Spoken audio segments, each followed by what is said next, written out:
Welcome back to Stuff About tutorial. Today we are talking about how to check total number of orders on Shopify store. Why would you want to know how to check total number of orders on Shopify store? Well, maybe it is your first time using Shopify and not sure how to check total number of orders on Shopify store.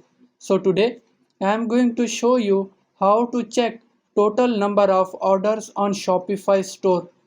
Check video description and I will try to leave the written instructions. Checking total number of orders on Shopify is quite simple and easy to do. First of all, open any browser. Now write admin.shopify.com in search bar.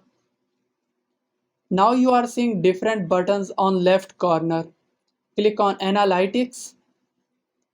Scroll down a bit. Here you are seeing total orders.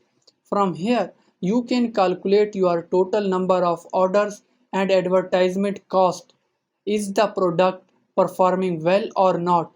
There you go. If you wanted to know how to check total number of orders on Shopify store, that is the easiest way I know how. If you know another way, to leave a comment below.